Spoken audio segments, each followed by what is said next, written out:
Well, here's a nice surprise. This wasn't supposed to arrive till tomorrow, but got here a day early, so M&M Outfitters really got on the stick here and got this out to us. So we're gonna open this up. It's supposed to be a Uberti, imported by Cimarron, and would be an replica of an 1851 Colt Navy. So we're gonna get this box open and take a look at it. Well, it looks well packed by M&M Outfitters, and we're seeing here an actual Cimarron Arms Company. That's good. It says 1851 Navy, oval, 7.5 inch.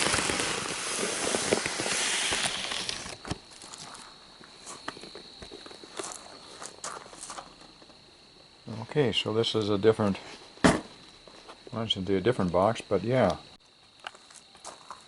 Yeah, and here's what the actual Uberti box looks like. So same color, but Cimarron has their own box. That's kind of neat.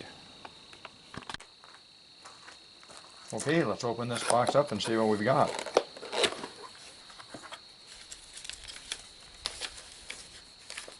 A letter with a note here from Mr. Miller. It says, if you like your new 51 Navy, as well as our services, please tell all of your friends. Okay. And we got some cards.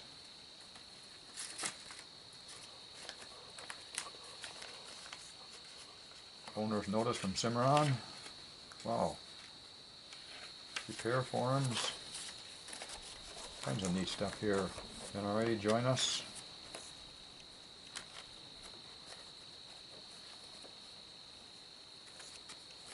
Okay, we got a bumper sticker.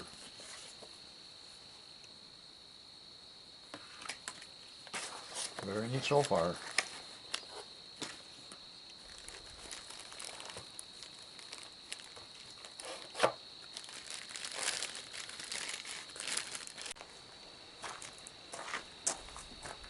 Okay, so let's see, we get the barrel off, and then we can check to make sure that baby's been cleaned and oiled and everything.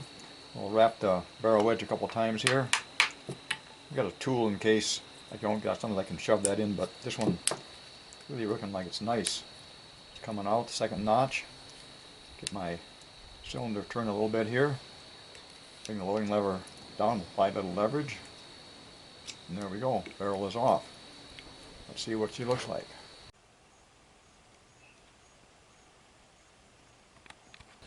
Been cleaned and oiled. 1 in 16 or a 1 in 18 twist on that. Got a fast twist. Should give us good accuracy with the round ball and conicals. Let's get her back together. And we'll see how she locks up then. Like to have these things, oh yeah, fit in there just right. And don't need a whack on the end of the barrel in order to get them to fit up in their pins here. That's a good thing. I'm going to set my barrel wedge in at just a little bit of an angle. That way it'll draw that in. Draws it in nice. Okay, comes up, locks up tight. Check our end play. Almost nothing there. Great. Should be a shooter. The last thing before we shoot the gun, wanted to point out here kind of an interesting thing to check out. If you line a straight edge up top of the front sight here to the top of the rear sight, and then look between the rear of the barrel and that straight edge, and you can see how much gap there is there between that line of sight and the back of the barrel. And I'm looking at maybe about 70 thousandths for this one, and with the angle that I'm going to predict probably a 2 or 3 inch high shooter at 21 yards. I've taken the cylinder out of this, and I'll show you the reason why I've done that. I've got another check that I kind of run on the gun, and that's to see how much the hammer can move back from its current position. So here's the hammer when it's locked up in the shooting position, and without the cylinder in there, I can actually move that hammer back. Cylinder is in, I'd have some issues because that hand right there is trying to rotate the cylinder, and I can't do that because it's locked in by the bolt. So I can bring that hammer back, you know, a fair amount. If you see the mountage lowering, if I put a straight edge on that, you can maybe get an idea. That'll stay in the spot there. I think it's going to drop though. Oh, it did. So I'm moving that down almost 100 thou, maybe be 80,000. It doesn't, the exact amount I'm moving it down doesn't matter, but if that hammer was locking in that position, then there'd be a lowering of the rear sight. We're going to cause our bullets to hit lower on the target. So with that said, the idea I've got here is that depending on how this sear from the trigger here engages in the hammer notch, depending on where that happens, these guns wouldn't have to shoot as high as they do. I'm kind of suspicious that the originals, if a little more attention was paid to that, where the notch is placed in the hammer or the length of the end of the trigger here, we'd actually see these guns shooting a lot lower than they do. So I seriously doubt whether or not these guns were set up to shoot at 100 yards. I think maybe some of the replicas, if a lot of attention wasn't paid to where that hammer is locking in, are shooting high because it's not going down and locking in the lower position here. Got a couple more things to mention here before we get to shooting it. One is on the barrel flat along the top. The only thing we're seeing here is the address of Cimarron. That's kind of neat.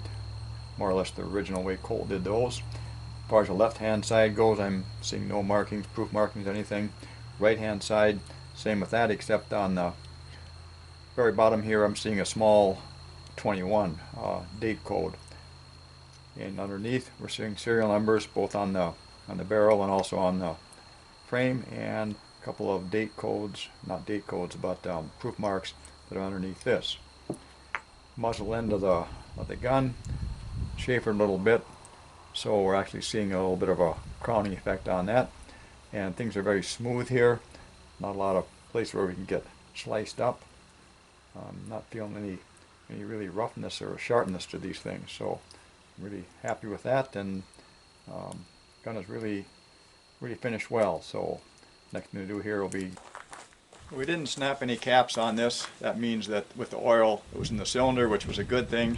We may have some somewhat erratic shots the first time through the cylinder, but I wanted it that way because that way I'm going to follow up all the cylinders kind of equally, and maybe our second string would be a little more realistic. So let's get this thing on the bench and see what we get.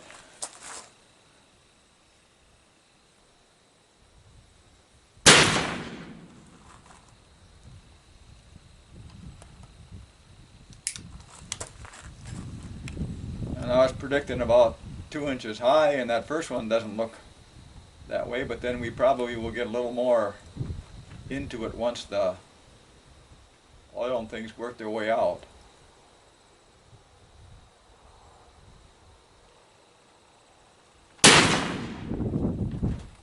Okay, that one's more like where I expected it. So far we're not real pleased with the right and left, but not that far off either.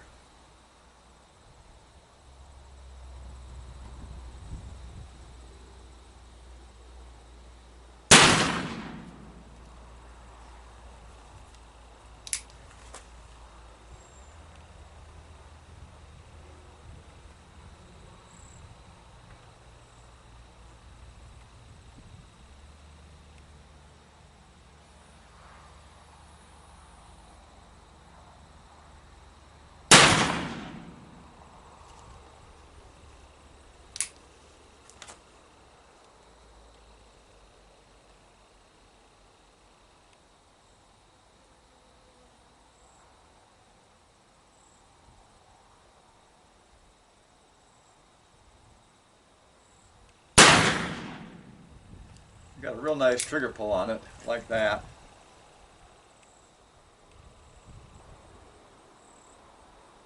I think that's 6. That looks like a pretty sweet group for 5 shots. The first one, low, out of a well-oiled barrel. Barrel wasn't fouled. I got 5 shots in there that pretty much opened up one hole. Here's a look at that target we just shot. 6 shots. First shot down here, that was kind of our falling shot, I think. Barrel was nice and oily.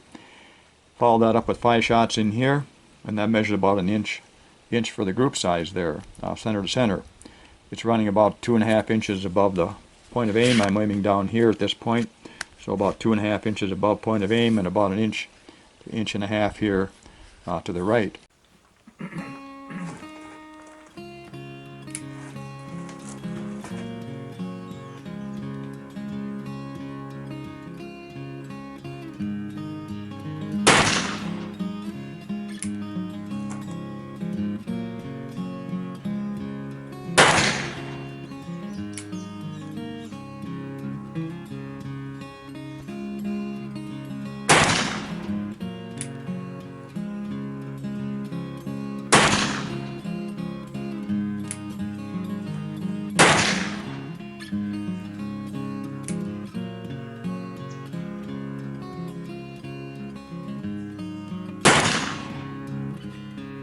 Well, you might guess I couldn't leave well enough alone. Got to clean the gun anyway. Thought I'd shoot a second group.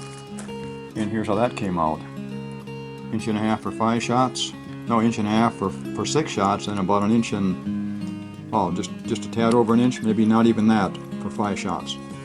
I pick the center to center. On that, I'm looking at 1 inch. So, second string. Again, using 15 grain 3F Goex. I got a 375 lead cast round ball in there. Using my own lube on there and the chambers, and really great shooting gun. I mean, you have to have 2 of these.